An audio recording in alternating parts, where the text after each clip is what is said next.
look at Pastor Beatrice, Mrs. Mushoki, when I look at Dr. Shifra, when I look at Bishop Rose, and I remember, Reverend, you are a Sunday school teacher when you tell me those stories. They are amazing stories. Gospel outreach where we all grew together, led by one man whose name was the late Bishop Evans Murima. Somebody told me, why do you talk about Murima all the time? I said, why do you talk about Paul? Why do you talk? Paul died longer than any. Why do you even talk about Abraham? Even any other person? And I'm so happy today to share with you. I'm not going to keep you for a long time because I'm going to keep you for a very, very short time. And then I share God's word. I feel I need to share a message here, rejoicing in suffering. How you can rejoice like the apostles while you're still suffering. That becomes the sacrifice. David says, my eyes has become old because of too much crying. You don't cry unless you're suffering. And some of this suffering, especially how Jesus suffered on the cross of Calvary, it showed the sacrifice he made, the tears. The old believers used to cherish suffering, and they used to take it not just like a disadvantage, they used to take it like a blessing, an account for being blessed or taking a position to serve and suffer for him. Somebody say amen. To suffer with him. So, and they used to trap, I don't know whether you've read that scripture, they would they would take tears. They would take tears in bottles and fill tears in bottles. You've ever read that in the Bible? It's in the Bible. She has never read. You never heard of that. It's in the scripture. They trap tears until they fill bottles with tears and then present to God as a sacrifice. Those tears, and some of the people who are known champions of tears, one of them is David, a man, and people used to think David was weak because how can you be crying and at the same time you are strong? If you see someone crying, you feel like almost like embarrassed that why are they crying? Jesus cried, and the tears represent the heart of a man. They are tears of discouragement, they are tears of pain, and they are tears of love, and they are tears of sacrifice. Those who trap those tears to present to God as a sacrifice, it's because they wanted to express their hearts and tell God, see the way I am. There's nothing like heart that touches like tears and even suffering. If you never know how much you love someone until when you know somebody, until you know you meet them in their suffering. For example, like if your child is suffering and sick, it happens like, I remember one time my son was very, very sick. And the person I cherish, because that time I was going down. I remember I was feeling so down and I was wondering, why is this? Why is it happening to me? Why is it happening to us? My son has just gone to Form 1. He's become crippled. Even the hands started coiling. The butt started coiling at the back and the legs. He was subjected to a wheelchair. And I wondered, what is all this? And I was suffering. I remember when Bishop Rose, you called me, I was on Uhuru Highway. I was driving. I was crying. I was praying like a madman. I don't know. I like Apostle Mayanja. I also loved when he says, a mad prophet. I wondered, who is that mad prophet? Is it not in the Bible? So I sing the praying like a mad prophet. Amen. So, when you say mad, it shows, like when you are angry. That's what it means. Being so angry that thing can take out your heart. So I was praying, and all of a sudden she calls me. She asked me, can I pray with you over your son? There is anything that really touches me every time I remember. It is what she prayed. and she prayed with passion, with an anointing. And God performed a miracle. You know, they had gone, my son asked me, why are they doing all this to me? Because one lady, a doctor said, he's pretending. He doesn't want to be in Form 1. I didn't believe it. So there's a certain friend of ours. So they are trying to steal effort, not because she has any problem, but she was injecting him on the spinal cord to get the fluid to test whether they are, I don't know what it is. The doctor can tell us. Get the fluid to test whether they are nerves or whatever stuff and all that. I mean, there was nothing. We went to Aga Khan. Every time the doctor for nerves, I don't know what they're called. What are they called? Neurologist, actually. Neurologist. He would almost come to a point and say, now I know what's the problem. Then after, with a consultation of many other doctors, they wouldn't find it. I knew this is not just anything a doctor. The other doctor, a lady, she thought the problem was in there. That fluid, everybody tried everything. First of all, we went to Kijambi. We went everywhere. And I knew this was an attack, and I was suffering. So I realized that time, when your child is sick, you are double sick. It's like the child is suffering, but you are suffering double. Twice, actually. I like it, twice. And I thought about suffering. And there are a lot of suffering stories in the Bible. And suffering always reveals to us a lot of stuff. And I want us to go straight to the Word of God. And in a few minutes, I'll be sharing on rejoicing in suffering. Because Jesus said that those who suffer with me, they reign with me. There are people, if you look in all places, anybody who ever ruled suffered. Even in the natural. Whatever happens in the natural is equal. It's the same way as those things that happen in the spiritual. For example, look at Nelson Mandela. He suffered when he started, they were agitating for freedom in South Africa. He was arrested and put in prison for 27 years. He was there. They wanted him to stay there and die there. By the time he got out of prison, he became the president of South Africa. A man who was just a boxer. South Africa, I went to South Africa. I learned how they were subjected to suffering. We were told by a taxi driver. I'd gone there with my wife. She was going for graduation. We were told, Daktari, that in South Africa, before Mandela became president, they were not being taught mathematics except the elementary in the early classes like standard 1, 2, 3, 4.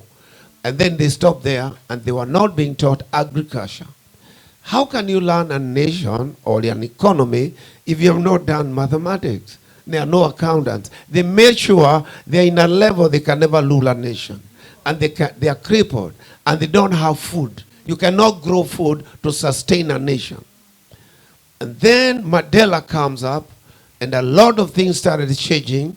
The change is not completed. It's still growing. And let me say, anytime you suffer in something, you'll go to a higher level.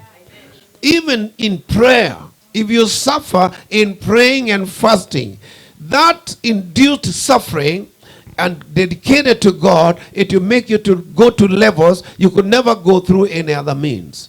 So let's see the first scripture I want to read you. In the book of Habakkuk, chapter 3, verse 18, the Bible says, "Yet I will rejoice in the Lord. I will be joyful in God my Savior. In God, the God of my salvation." Somebody shout amen. I want you to know, Job was one person who suffered.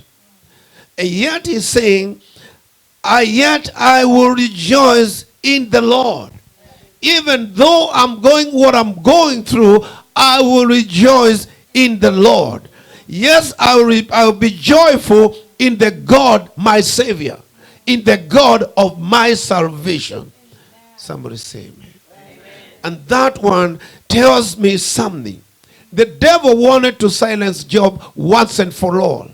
And so when God asked, have you considered one of my servant who is upright and someone who eschews evil? He said, Job does not fear you, neither does he love you. What he enjoys most is the security you have built around him. Sometimes people think you are still safe because you have money. You are safe because you have friends. But God said, that's not what I know about Job. I know something bigger than that. But you think that was the case, I would want to know also. He said, go ahead and have him. Can you imagine? God allowed him. That God allowed Satan to have Job. He only said, but on his life you shall not lay your finger. You shall not touch him. God preserved, as long as you're alive, no matter what sufferings you go through, you still make it to the top. And when you're done with suffering, the Bible says, when you go through suffering like the fire, don't think that something strange happened to you. Suffering is not a strange thing. Suffering is a thing that God allows so that you can be purified as gold. Somebody shout amen. Every time you see yourself suffering, remember there is something the devil is afraid of. He's afraid of something. Every time you find people opposing you, it is because the devil can see some light at the end of the tunnel. The devil wants to stop you before you get there. Somebody should say amen. So Job survived all the sufferings and he made a breakthrough. The Bible says when he finished the suffering, God blessed him so mightily. His children were most beautiful. The daughters were beautiful. God blessed him in a big, big way. May every suffering that comes in your life bring a revelation of a blessing. That God will take you to another level, that you look at people and encourage them because of what you've gone through. Amen. Can you say amen? Amen? Let's look at someone else. In the book of Matthew chapter 5 verse 12, the Bible says, rejoice and be glad, because greater is your reward in heaven. For the same way they persecuted the prophets who are before you. If you read on, let's see first, that screen is not showing. I can read it. Read that, put verse 13. What is here? Oh, it's behind me here. Verse 13 says, you are the salt of the earth. But if the salt loses its saltiness, how can it be made salty again? It is no longer good for anything except to be thrown out and trampled up at the foot. I want you to know, every time you're going through suffering, you're portraying the taste of God. And when people see you going through and you don't change, you're still happy and you're still celebrating and you're rejoicing in suffering, they see how much you love God. And Jesus said, rejoice because your reward is great. Because they persecuted the prophets, they persecuted the apostles, and they are the ones that God was encouraging. And Jesus was encouraging. Somebody say amen. So remember, every time you start doing something for God, you will suffer. Many are the affliction of the righteous, but the Lord will lift him above all those, all of them, and make a way. May God make a way out of any setback that you've had in your life through satanic attack or through human attack, whatever it is. May God bring to you a blessing that will make you rejoice so that you can become an authority and a voice. Amen. You cannot be encouraged by someone who has not gone through anything. Because what are they going to tell you? They just tell you, oh no, like, I've never slept hungry. So how would you tell me if I'm dying of hunger? and you try to encourage, you can't even be able to encourage. Jesus died so that we can be an encouragement. He could be an encouragement to us. Paul said because of imprisonment, those who are not in prison, they are building confidence that they can preach, and they are becoming more confident to preach and to minister, because because Paul wrote most of his epistles in prison. He suffered there, and he was writing. Every time he was there, instead of crying, he was writing and writing and writing, encouraging. These are the epistles that have become food to the saints. Today we rejoice that someone suffered, and through the suffering of Paul, we have great wealth of knowledge and of encouragement. Amen. So there's a great reward. You have a reward. Don't you expect?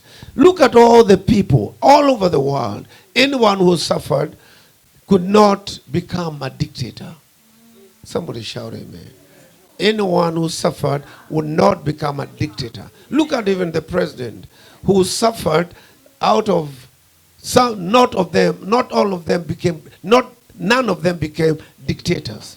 And most of the people who suffered, some of them were killed. Even in presidency. I can tell you that.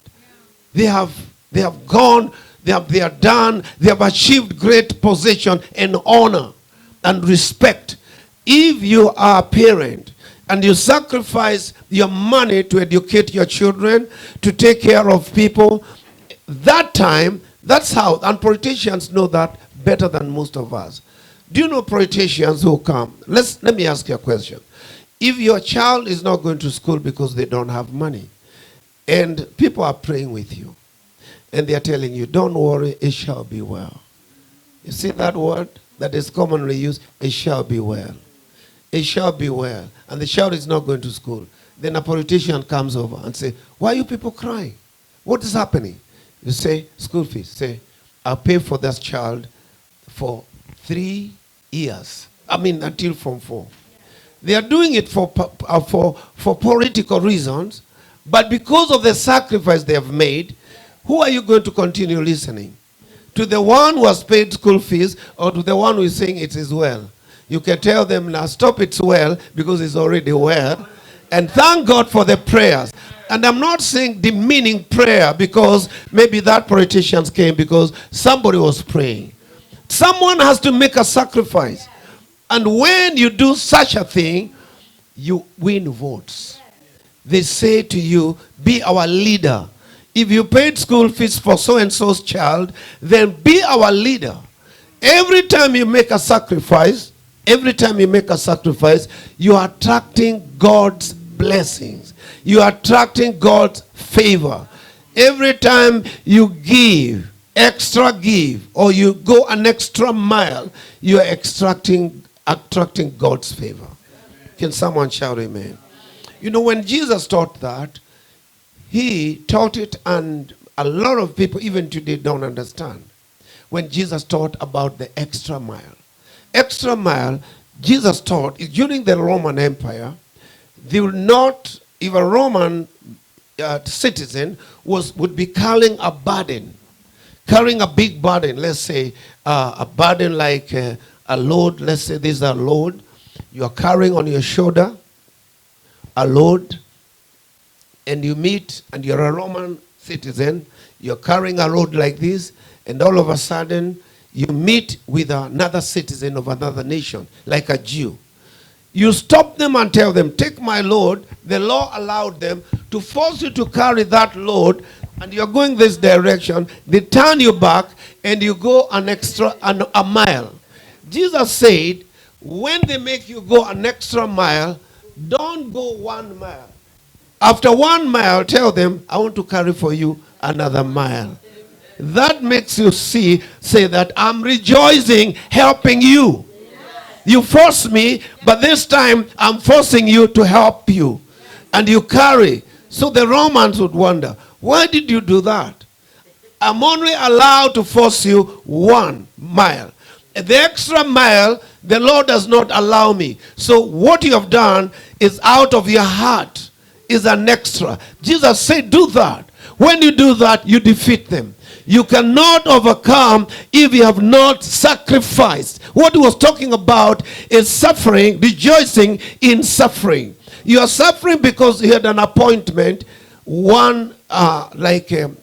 give 2 hours to come. And now you've been delayed 1 hour and another hour. An extra mile, 1 mile and another mile. So you are late. You're going late. Today I want you to know, you might be late, but you're not late with the blessings of God. It's never too late.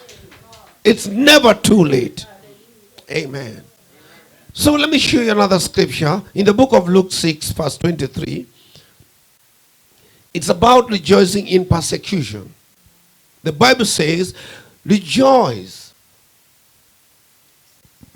You are not...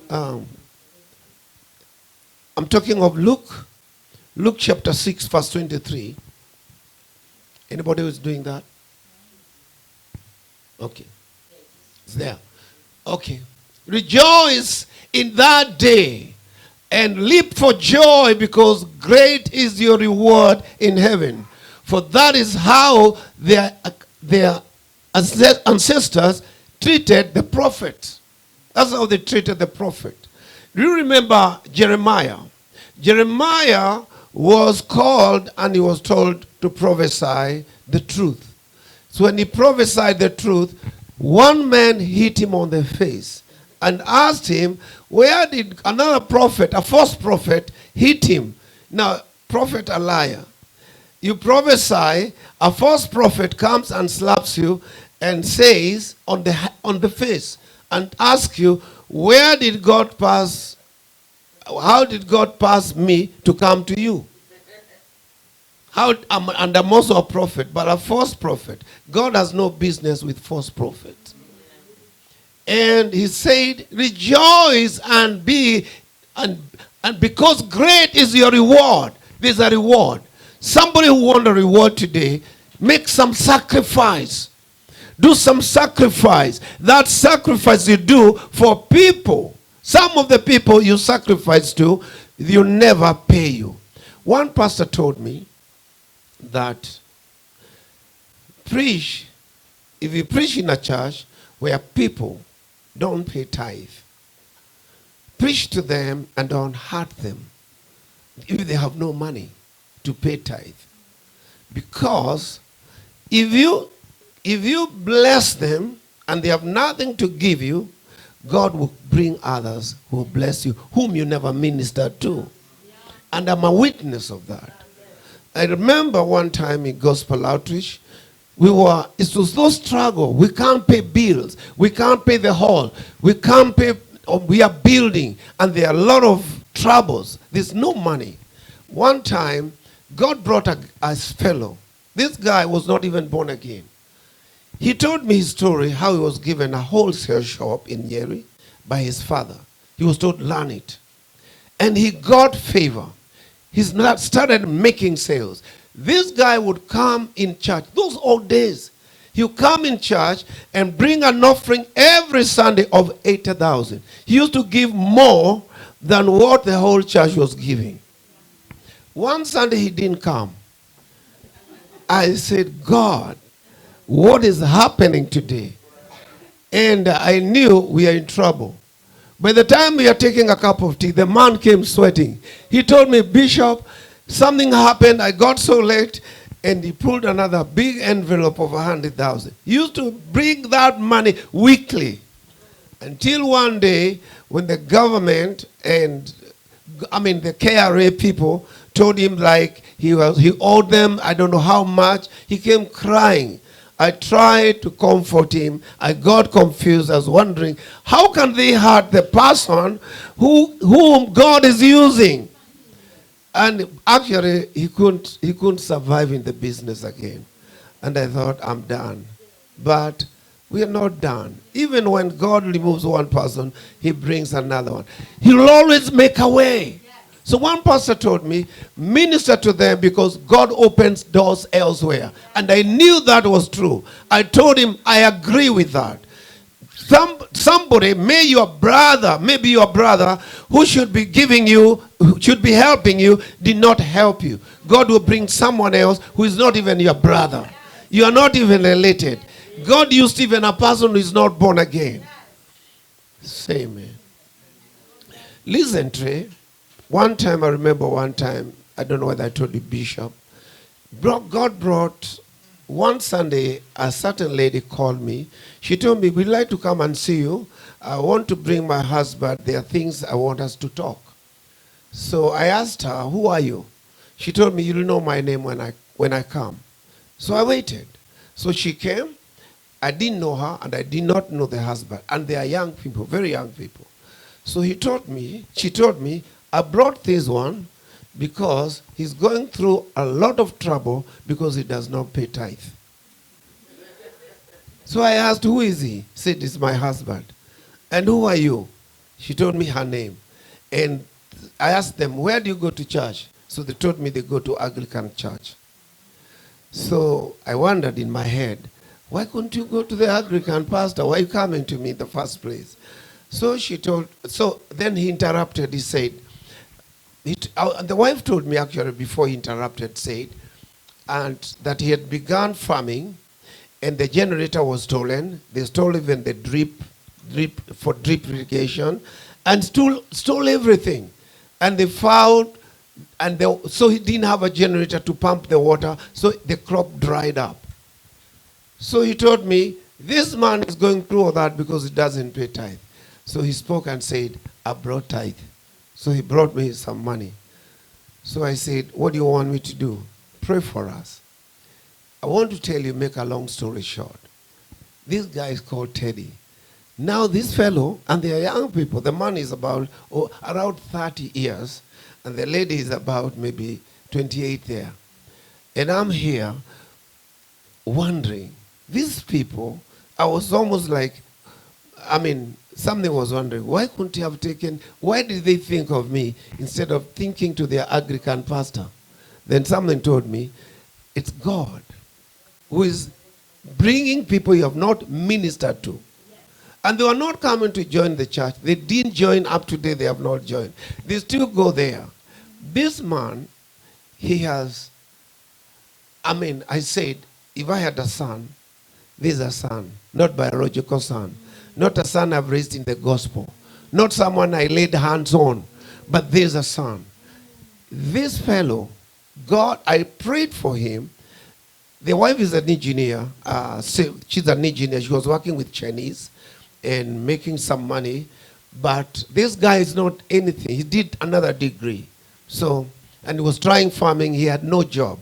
So the wife introduced there, and the man became rich. They gave him jobs in those Chinese places, and he would earn money. He brought me one time 500,000, another time 300. I lost the count. One time he brought me 730, and I was wondering, who is this? How did this man come to my life? And I told him, Teddy, you have to build a house in my neighborhood. Today, if you see the house he has built, the moment he finished building, the Chinese, the contract, the government could not pay all those people. The man became like zero. But you look at the house he has built. Today, I want to tell you, God has a way for you where there was no way. Don't you ever doubt God if you have faith in God. Don't you ever say, I know my uncle will help me out. God does not need your uncle. God will use the most unlikely people. You get a job that you never studied for. You're not even qualified for. You did a degree in this, but he gives you another job. Somebody shout amen. You are doing medicine, but he has given you a business. A business. Somebody shout amen. You've not even done anything. You open a hospital. For example, can you imagine, Dr. someone opening, you are not a doctor, you're not anything, but you've opened a hospital, you're looking for doctors, Do you know they'll come? Will they not come? They will come. You're aboard an aircraft. You are not a pilot. You cannot even be trained because you don't have the qualification for that. Can you be limited from buying an aircraft because you're not a pilot? You can do all things through Christ who strengthens you. Any suffering you go through loving Jesus, don't count it like it's a loss, but it's a gain, it's a reward. Somebody say amen. Today I want you to know that when you allow yourself to suffer for him, when you allow yourself to be disgraced for him, when you allow yourself to be pointed finger for him, when they talk about you and say, because you're a Christian, you're stupid, don't fight about that. Say, yes, I'm stupid. Yes, I'm nothing, but he's everything. Amen. Amen. So that's the word of God. And I want to finish by reading you one more scripture in the book of Acts. The Bible says in the book of Acts, in Acts chapter 5, verse 41. The apostles left the Sanhedrin, rejoicing because they had been counted worthy of suffering disgrace or shame for the name, for his name. Somebody should say amen. I want you to know, many times when we've been, you heard what she's talking about when they came to Karatina, where I was having a church. I've been taken to police. I was told that I'm destroying children, students.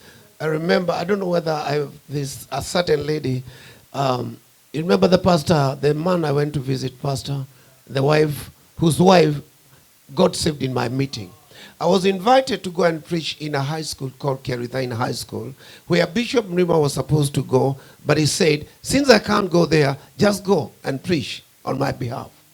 I went, I preached there. A lot of people got born again, and God saved. That lady got saved that day. So I was reminding her of a certain lady, a girl, I was praying for in that high school, and the boy, it's a mixed school. I'm praying for her, and that boy tells me, don't save my girlfriend. If you save my girlfriend, I'll fight you. I looked at him, I wondered. Now he's telling me in Kikuyu. He's in a school, but he's not telling me in English, in Kikuyu. We are praying. We are praying for souls to get saved. There are so many getting saved. Hundreds of them, but he particularly walks from wherever he's coming from hell, coming to tell me, this is my girl. Don't save her. As if I was the savior. So I saved her. I refused to obey his command. So she got saved among others. So when I was in the evening when we were going away, the boy they were waiting for me. They wanted, because it's like I saved girls who were born. It's a school that has all those confusions you don't understand. And so many people got saved over the weekend because it's a wicked challenge. So I went there, and then so they told me, whispered to me, told me, come tomorrow on Monday. I was so stupid, so naive. You don't go to school, high school, and you enter after classes. I go there in a classroom, I'm training disciples. The headmaster came and said, are you mad? What are you doing here? I said, I'm preaching. I was so bold, I'm preaching. They said, leave the school, you'll never ever come back. I said, that's okay. But I said, let's pray. He waited. He also closed his eyes. And I'll never forget that. So that lady, I went to see her at Kent. She was reminding me of those stories. And I said, thank you, Jesus. I allowed myself to suffer. God has opened doors. Today I'm preaching in America, in Bishop Dego's church in America. Is that not a blessing? If God speaks to you today and tells you, go open church in California, and you hear that voice, you hear other voices saying, do you have money? God did not talk about money. He talked about something else. God told you, open a business. And you say, how can I open a business that I don't have money? First of all, bring money. First of all, he speaks a prophecy. Paul told Timothy, the prophecies that have been spoken to you by your grandmother and your mother, your grandmother Eunice and your mother, and the prayers that I've made over your life, be looking to that, because that gives you the basis of warfare. There's nothing that fights the devil like prophetic utterances. Every prophetic utterance comes to demolish the work of the devil. The Bible says, for our warfare is not carnal, but is mighty through God, to the pulling down of strongholds. Anything that holds your mind telling you you cannot do, the other voice says you can do all things through Christ who strengthens you. You are suffering, but those suffering cannot be compared with the blessing that God will bring afterward. Somebody say amen. And that's the blessing I'll talk about. Now a man named, what is this? Was this? Together with this? No, that's not. Did I say that? Yeah. 41. It was 41. It was a mistake. Make it 41.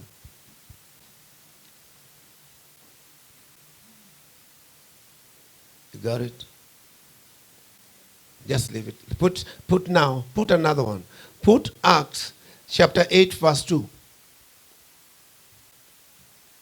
Acts chapter 16 verse 25. Just put it there. 16 verse 25. Yeah. About midnight, Paul and Silas were praying and singing hymns to God. And the other prisoners were listening to them. Verse 26. Suddenly, there was such a violent earthquake that the foundations of the prison were shaken. At once, all the prison doors flew open, and everyone's chains came loose. The next one. The jailer woke up, and when he saw the prison doors open, he drew his sword and was about to kill himself because he thought the prisoners had escaped. Verse 28.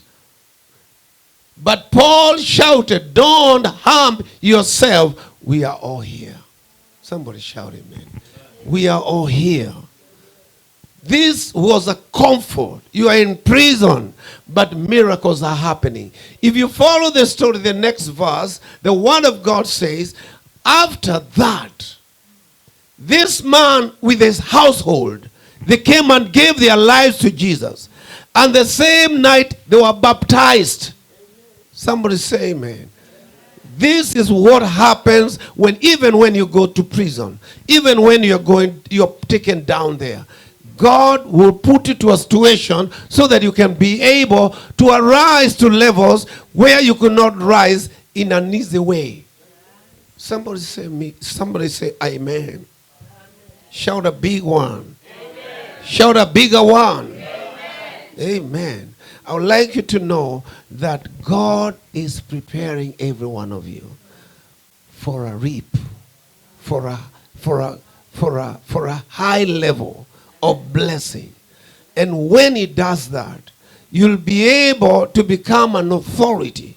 Your voice will be heard in places, in the mountains, in bigger places, because you allowed yourself to suffer. And when you allowed yourself to suffer, he will allow you to reign. He will allow you to rule. When you'll be up there, you become an authority. Amen. You know why Gospel Outreach and the founder of this ministry became such an authority? It's because of suffering. It's because of suffering. It's not because of sermons. You cannot be lifted by a sermon. You cannot be lifted by anything like that. You can only be lifted by suffering. So when I say suffering, I remember this evangelist Wairimo. You remember she came to preach for me, and I've done meetings with her. When she came, she told me her story, and then one time she made it in the public domain, and she told people. I remember one time she told me how she came from a mission, and everything was thrown out for her, and she suffered greatly. So I used to wonder, what made this woman go to that level? Seek the history of any greatness. It is through sacrifice somebody made. Without that sacrifice, you only stay at the level of the sacrifice. Why the message of Jesus is being preached to date is because of the level of sacrifice he made. He did not go to high levels in 5-star hotels taking coffee and having good time with people, chatting there. He did not grow up in the Facebook, chatting and seeing pictures, TikToks. You don't grow in that level. It's sacrifice. You've got to subject yourself, withdraw yourself. Like John the Baptist, he left. He went in the wilderness at River Jordan, and that's where he was preaching. As he was doing the ministry, people came from the cities. Soldiers came listening to hear him. He told them, you policemen, be satisfied with your salary and stop being corrupt. He rebuked them. He was a true prophet of God. And Jesus said, among all men, all born of women, no one is greater than John. After that, he died. He suffered to death. But the Bible says, the apostle said, we rejoice that we've been counted worthy to suffer for him. Can he count you worthy? Can you make a sacrifice? Can you do something for God? Amen. Today I encourage every one of you. I encourage you. And listen to Joel Osteen, who says, the sacrifice my father made is what I'm sitting on. Because his father suffered, and he allowed that suffering, the suffering he suffered, the son did not have to suffer. Jesus suffered so that we may not suffer death. Somebody shout amen. There are those who have suffered death, but the death of Jesus is not like any other death. That's why when Peter was dying, he chose not to die like Jesus on the cross. He said, don't crucify me the normal way. Crucify me upside down so that no one thinks I died for them. Why? Because the death of Jesus was not like any other death. The death of Jesus was the death of a lamb of sacrifice. Amen. The lamb of sacrifice. That lamb of sacrifice is what exalts man. Are you ready to sacrifice time? Are you ready to sacrifice time? Are you ready to sacrifice friends? Jesus said, if one shall not leave their mother and father and brothers and sisters and land and property and big names like him, he was told he was working already for the government. But I think the government, now they would have retired you. And you know, when you're about to retire, I hear they write people letters. I've never been employed. They write a letter, they say, we're just about to let you go. Because maybe you don't need your services. To release you. They say to release you. And they are actually reminding you they don't need your services. They are telling you are too old. That's not a good way of actually releasing you. They don't need you. You are not good for anything. But thank God for a nation like America. There's a people, they are members of my church. The lady was in Standard Bank. The man was working with Posta.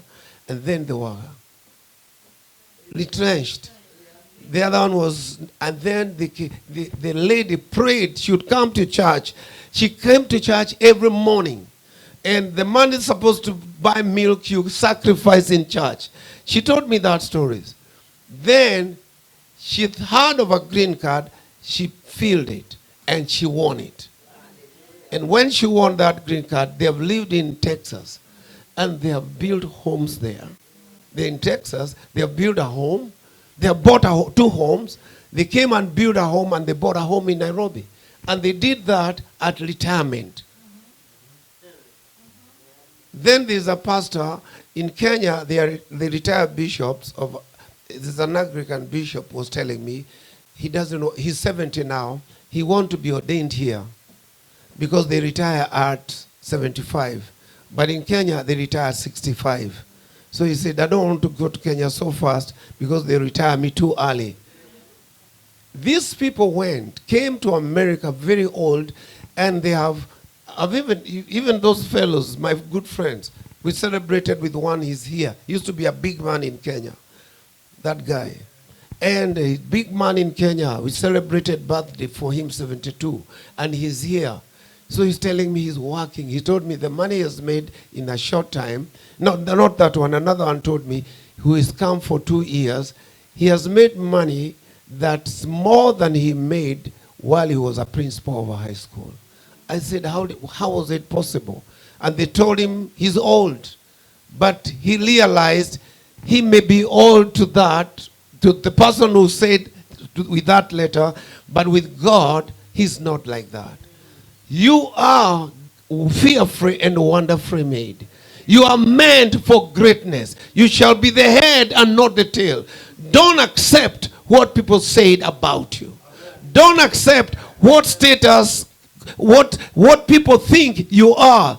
That may be where we have kept you, but God has kept you elsewhere. I finish with this.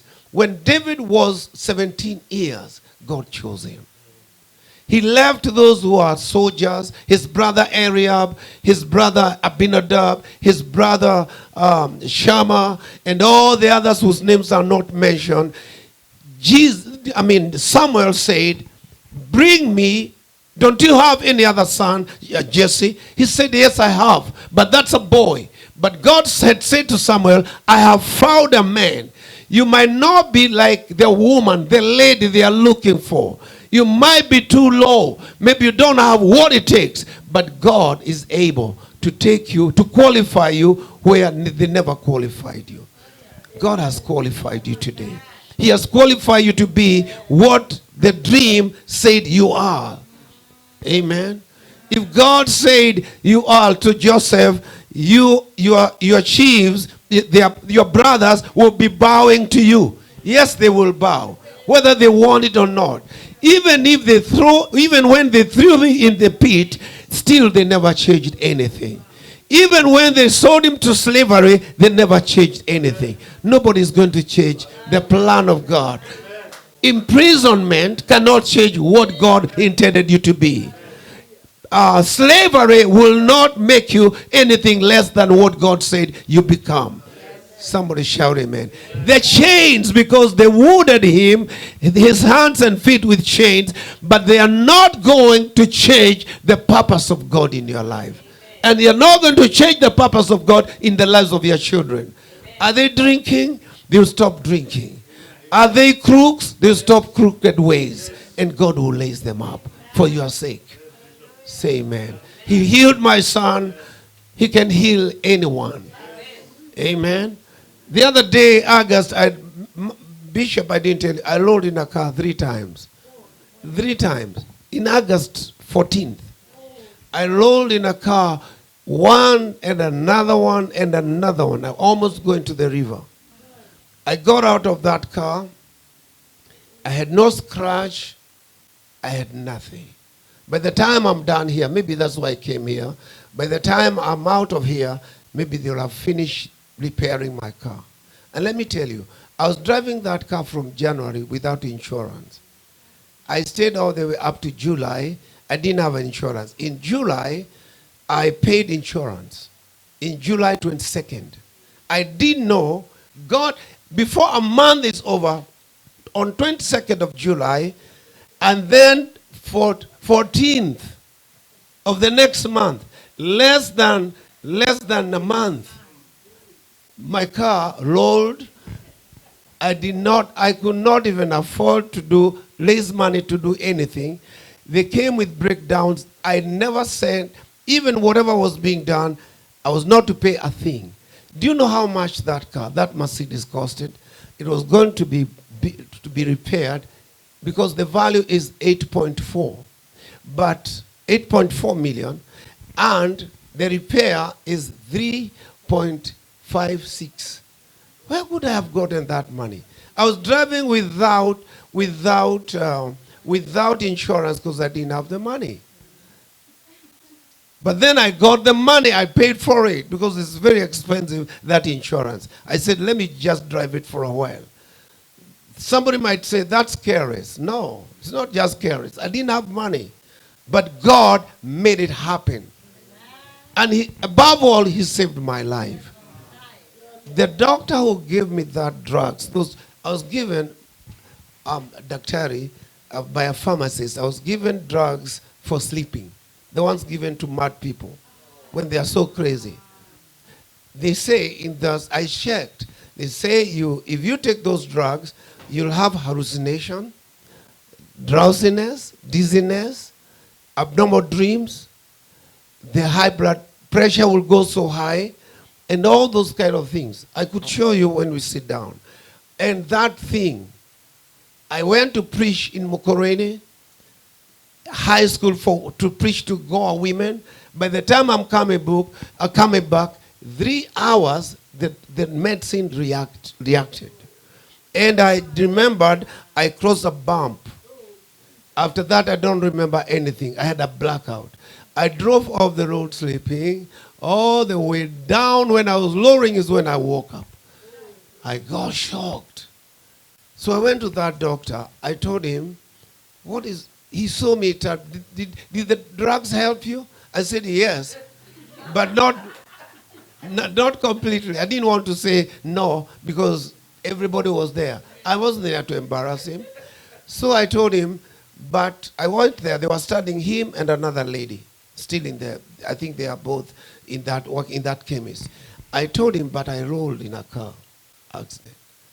So the drugs you gave me, I had gone to buy antibiotics. I wasn't going to get for sleeping pill because that code was only for a night. I'm not a doctor, but I'm aware. You don't need so much of that. And even if I needed it, he should have written, don't, actually even they have said in that, don't drive when you take them or use heavy machinery. That's what they said. But I did that. What I want to tell you is that God will not allow the devil to accomplish his mission in your life. If you suffer, you shall be raised up for God. Somebody shout amen. Jesus suffered and died, but he was raised again from the dead. May God raise your standard. When the enemy shall come like a flood, may the Lord lift up a standard up in your life. May God bless you. I bless your barrentry. Amen. Give the Lord a clap of praise. Lift up one hand. I pray with you. Everybody say, Lord Jesus, I've heard your word. Your word is true. Your word will never return to you void without accomplishing your very purpose. Lord, I pray, remember me. Remember my family. Remember my church. Remember my ministry. Remember every dream, every prophecy that was spoken over my life, that the devil will not stop it. The plan of God will not be stopped. Death cannot stop. Destruction cannot stop. Witchcraft cannot stop. Haters cannot stop. No plan of the enemy can hinder what God intended to do in my life. I am more than a conqueror. I am more than a victor. I have conquered every battle. From this time henceforth, I will see the goodness of the Lord in the land of the living. I will not die, but I will live to declare the wonders of God. In Jesus' name, amen. Give the Lord a thunderous clap offering. May the Lord bless you. Bless your banana tree. Thank you. Thank you so much.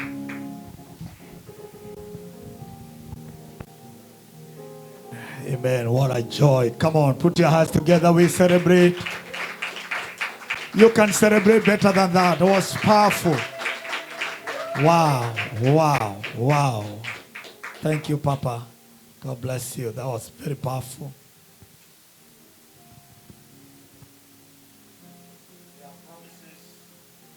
Even when you're suffering.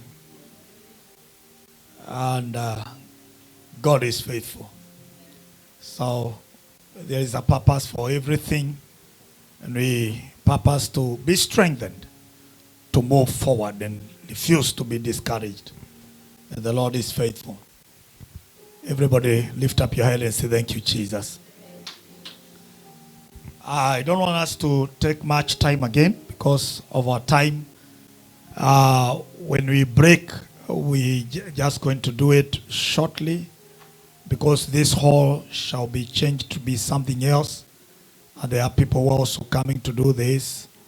And then after that, then we are going to begin the occasion of that event of, sending our Papa and being a blessing to him, and so that he can release a blessing to us. But I want us to request, we're going just to take an exercise of not more than 10 minutes. Then we're done. So I will request all of us to be upstanding, and then I will request our admin together with we be led by one Alpha Omega, and then our elder Macharia, and then we have I don't know where the Miss Macharia have gone, or Reverend Margaret, Bishop Telly is here, or maybe because Bishop Telly will be helping him. Pastor Judy, tell kina admin kule na Pastor Margaret wakuje pande hii so that we can do something, an exercise, bring the certificate so that we can give very, very fast. So but let's be upstanding. Alpha, Omega, you're worthy to be praised. So brother Elder Macharia, please. And I want to see you dancing and praising God. Alpha, Omega, you are worthy of my praises today. Alpha, Omega, you are worthy of my praises today. Alpha, Omega, you are worthy of my praises today. Alpha, Omega, you are worthy of my praises today. Receive my praise, O Lord. Receive my praise, O Lord. Praising and honor we give unto you. Receive my praise, O Lord. Receive our praise, O Lord. Receive my praise, O Lord. Praising and honor we give unto you. Receive our praise, O Lord. Alpha, Omega, you are worthy of my praises today. Alpha, Omega, you are worthy of my praises today. Alpha, Omega, you are worthy of my praises today. You are worthy of my praises. Receive our praise, O Lord. Yeah, Receive my praise, O Lord. Praising and honor we give unto you. Receive our praise, O Lord. Receive our praise, O Lord. Receive our praise, O Lord. Yeah, Praising and honor we give unto you. Receive our praise, O Lord. Come on, lift up your head and celebrate God. That was very powerful. Amen. You may be seated for a minute. We are going to repeat the same song again in a moment. But I will want to, before that, I want to welcome our sister Sarah Mwangi. Sarah, you're looking smart today and you are encouraged. Let us appreciate Sarah. Come on, do it. Yeah, Sarah has been a blessing to this commission and we thank God for her. Recently, the husband got unwell and he was taken to India, and that is where he is even now.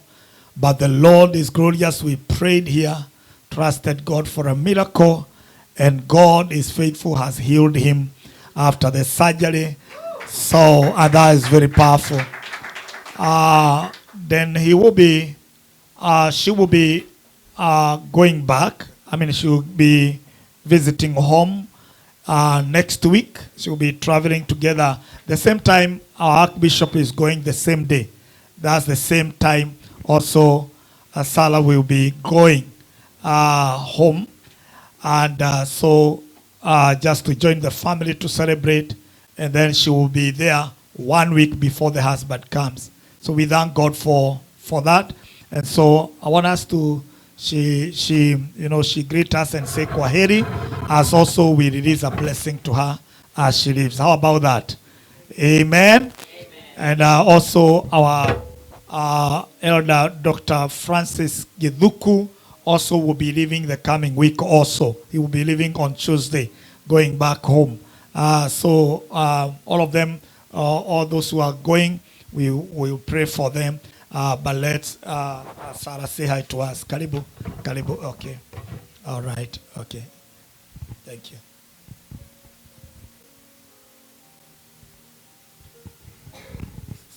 God is good. And all the time. Amen, amen. I'll repeat my names. I'm Sarah Jerry Mwangi. Mwangi is my husband. And I'm born again. I love Jesus as my personal savior. I'm a minister of gospel. I've sung about 25 songs in 3 albums. And I know I'm registered here and in heaven. Yeah, what the bishop has said, I have seen a miracle for my husband. He suffered peripheral vascular disease, PVD. Daktari unajua hiyo. In both the legs, in the foot, he could not walk. He had a wound on the right side, but the left leg became sick immediately, and the doctors thought it's something to do with nerves and water. That's what he was being treated in Kenya. And miraculously, it's a long story, I won't go. He was able to go to India. And that's why they knew it is the PVD, and the wound will not get any fresh blood. That's why it was not healing. So they have done surgery. He's been there since August 14th. you mentioned about August 14th, that it's always in my mind, because that's when he landed in India. And he's been there for almost 4 months now. But God is great. They did about 4 surgeries and grafting of the wood. And he is healed. He is healed right now. Yeah. Yeah, I think I have a connection with GOC, because my sister-in-law, now sister to my husband, she's a gospel outreach worshiper. And I came to know she's a friend of Reverend Bishop Rose when we went to meet them there. And I know you know Pastor Weru. He was Murima's interpreter the whole time. He passed away sometimes back. Weru Kahehu.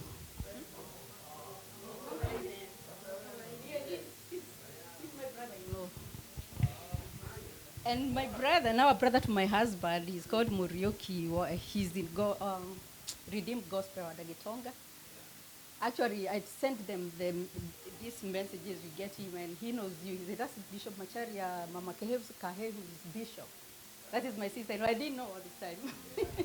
So, you don't know what you get in this world, because now I know you have good results for my sister-in-law. Ndio tunaambiwa wherever you go, be good. Yeah. Oh, no. Mokuruene. Yeah, they go to Ishamara, somewhere there. Yeah. Yeah. So my brother-in-law is the one who was telling me where was Murima's interpreter. And now I came to she's a friend of my sister-in-law. And I think I met you in Kenya, but I didn't know, because one of the funerals, she's the one who was carrying my sister-in-law. So, Bishop, niko nyumbani. So now I'll be going home on Tuesday, 1 week before my husband comes home. And also something else, my brother who is a pastor, let me go ahead. My husband did not go to India to be treated. He got saved in India. We are Catholics, and I've been telling him now, every knee shall bow and every mouth confess that he is Lord. We believe a lot, but I'm a Catholic, but I'm saved. So, but when he was there preaching, praying with other pastors from Kenya, because he had been getting, he went there to praise God. He got saved. And now this week that he is well, him and his brother are praying for people there. And they were telling me this morning, they had 2 services today in his room. He has a big room. He's been in a hotel since August. In the hotel, because the hospital, they don't keep you long. So he told me 4 people got saved yesterday. So what else can we get from India? India, watu waendi kukufa. You just go. I have a testimony like you have, Bishop. He's well now, so continue praying for us, and I'll also be praying for you. I'll be leaving on Tuesday the 3rd. And Mudida, so I'm not saying when I'm coming back. Yeah. But my flight is January. I'll come back in January, God willing. So continue praying for us, and I'll continue praying for you. Thank you for your prayers. I've got a lot from this altar. Bishop, you've been praying for us. You know the journey we have walked, and I don't take it for granted. May God, I know I am not supposed to bless you, but may God remember you. At whatever you need, and ask God, remember what you did for us, the prayers you prayed for us. And I can also confess, our Archbishop, when he was here the other time, I had just come to Washington. I didn't have a job. When I was going to do the interview of the job that is paying me now, he was hosted by Maggie, and that's where I live. She's my sister. She said, I felt like I want to pray for that interview. Bishop, you cannot remember. But after the interview, I got the job that I'm working up to today. So it's good to give testimonies. Yeah, thank you so much. May God bless you and continue in the same spirit. Let's continue praying for each other. That's what God requires to do. Amen. Just stand here, we pray. Yeah. Father God, we thank you for Sarah. Thank you for her life. Lord, we thank you for the journey she has come. Lord, during this time, Lord, when her husband has been unwell, Lord, we thank you because of the testimony that he went to India, not only for treatment, but Lord, dear Father, to encounter with you, and he got born again. And now he has become an inspiration, touching many others, Lord, who are being in the kingdom and depopulating the kingdom of hell, and also populating the kingdom of heaven by preaching your word, even in his as a young believer. We give you praise and we give you honor. We declare that affliction our brother has gone through, Mwangi, will not rise again in the name of Jesus. And we pray that God, as your servant goes back home, Lord, dear Father, to celebrate with the family during this festive time, we pray that for your grace to be with her. And Lord, dear Father, she's leaving this altar with your blessing, favor, and grace. And Lord, when she comes back to us, be glorified and exalted, and bless the family home. And Lord, dear Father, bless our brother Mwangi. We love you and we worship you in Jesus' mighty name. Everybody shout amen. Put your hands together, celebrate Now, something I want to say about Sarah is that after this, after we are done the coming week, we're going to prepare because, you know, having a sick person, and especially in India, is a lot of money. We want to support Sarah even when she goes back home. We're going to have one of the Sundays to make this happen and then call others and then be able to send something back home when she is there, so that at least we say, pole kwa what happened, but also boosting. She has really used a lot of money. They've been, you know, every coin going there. We need also to support our own. Si namna hiyo, let us celebrate her. God bless you. God bless. So I'll announce on Sunday. We're going to announce that on Sunday. So now, because of our time, I'll request the admin will be here. Then you're going to begin. Papa is going to be giving these certificates. So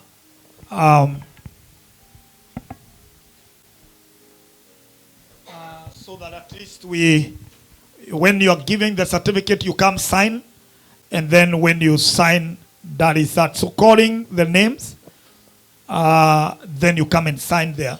You sit there, stay there. So somebody just comes and signs and goes like that, and it will be a blessing. I don't know how we're going to do it, but here, this one, you can begin with this one because it was given, but later on, of course, we're going to, the gospel outreach becomes the witness about that. Okay, so you have the microphone there. Give her the microphone.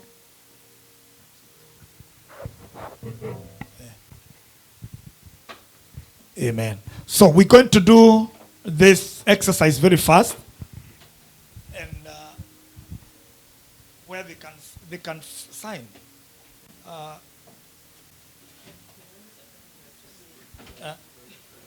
Very fast. Hey, Pastor Judy. Shika Pastor Judy mwagike. Asante. So, everybody lift up your hand and they say, thank you, Jesus. Nagoja. So, where are they signing? Very, very fast. Na hiyo ni kusign tu mtu akienda. Or we give them, yeah, that way. Very fast. Carpet nashika haraka. Yeah, that way. So, okay. All right. So, you just mention the names, and then Papa will have anakuja, somebody comes and just picks the whatever, but this one is not signed. It's already. So, Papa Archbishop, come. Prophet Elias, let us appreciate Prophet Elias was ordained. Prophet Elias is our own, was ordained. The first missionary of gospel outreach from the U.S. going to Africa and global. This man is a force. And today, his certificate is now in order. Come on, come. So stand somewhere so that you can have the photos.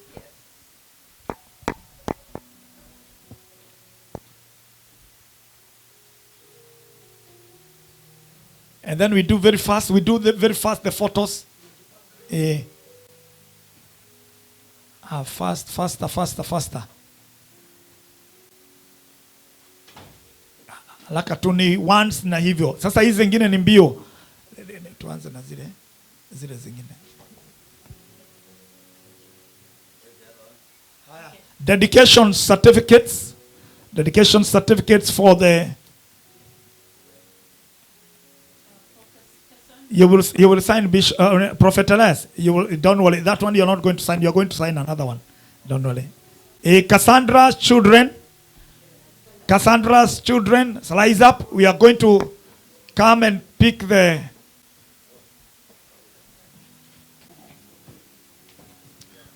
Prophet Elias. Just sit.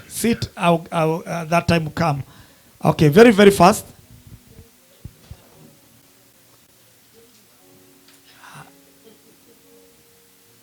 Stand here.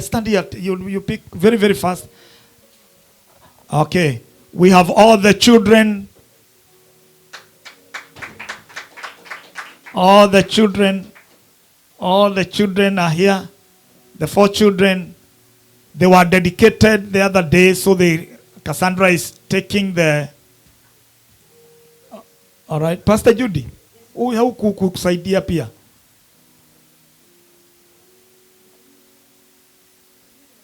Hi, that's okay. Thank you, Cassandra. God bless you. There is more for baptism, Cassandra. Cassandra baptism. All right.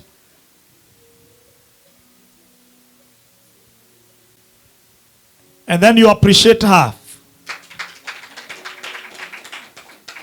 Another one for baptism or dedication. Prophet Elias' mother.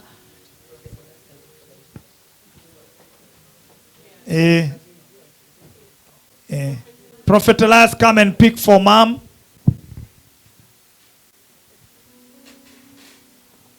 Let us appreciate mom. She was baptized.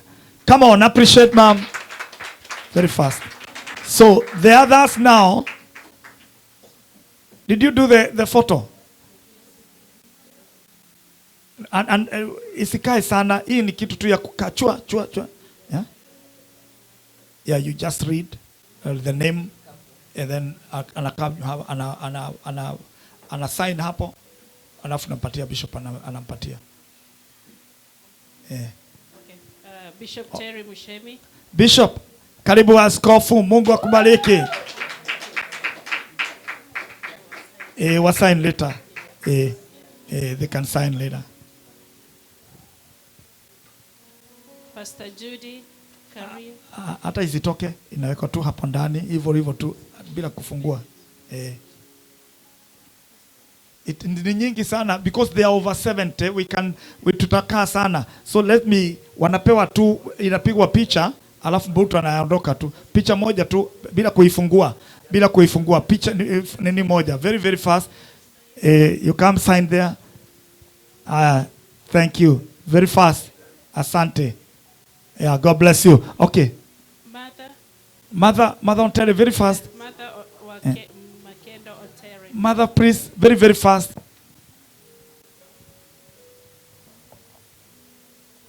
Sarah Mwangi. Sarah priest, come. Very very fast. We do this very fast.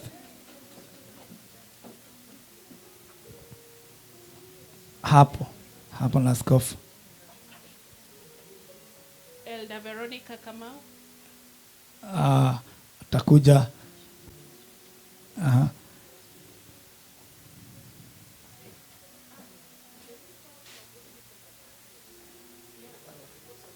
Yes, of course. Pastor Paris Washira. Wow. Karibu pastor, very fast. Pastor Judy, ungeangalia wewe ungekuwa unamwangalilia zile unajua wako. Unaangalia. Pastor Raha. Let her Paris.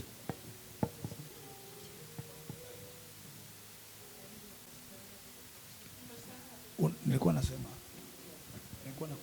unaangalia unapea bishop. Benson Kiarie. Kuja patia bishop. Nilikuwa nasema hivi, ungeangalia zile watu hapa, angalia hapa wale wako, unamfungulia. Okay. Benson Kiarie. Amen. Elda, karibu sana. Thank you. God bless you. Ruth Kiarie. Amen. Sharidi, karibu. God bless you. Call the other one very fast. Grace. Oh, she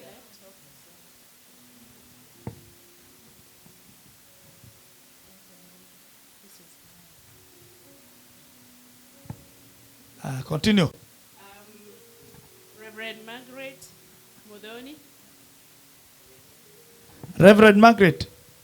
Very fast. Jamina Washira.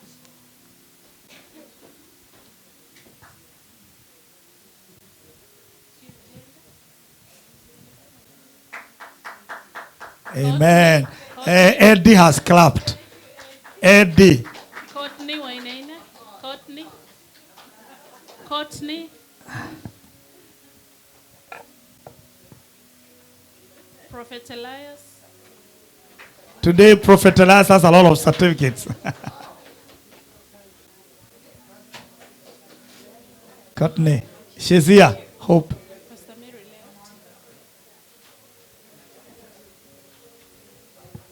left. Let's go. Uh-huh. Pastor Esther Ndegwa. Prophet Elias. Pastor Esther. You just need to sign it. Pastor Joe. Pastor John Jenga. Joe.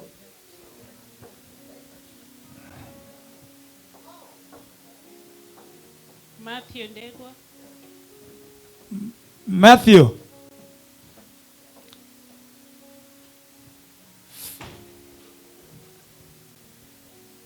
Hi, Joe. Karibu Joe. Cassandra.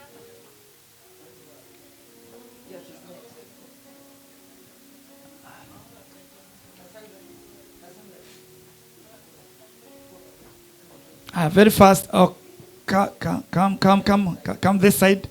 All right. Faster.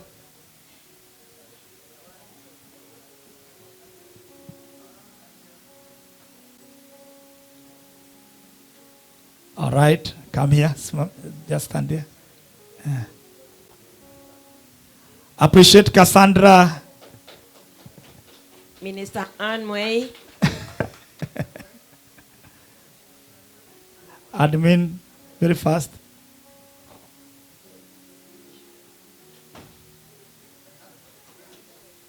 Siangalie, kuna zingine? The others. Go.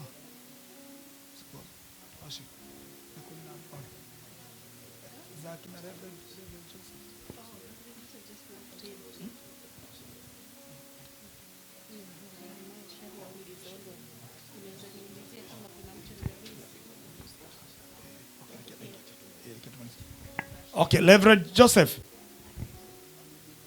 Just come. Zico, they're already there. So just come. Or just a picture. They are there. They are in the office. So we thought maybe they took those which are here. You just arrived. Thank you for coming. Thank you. You are okay? Reverend Joseph was not feeling well in the morning, but now he's okay. We thank God. Amen.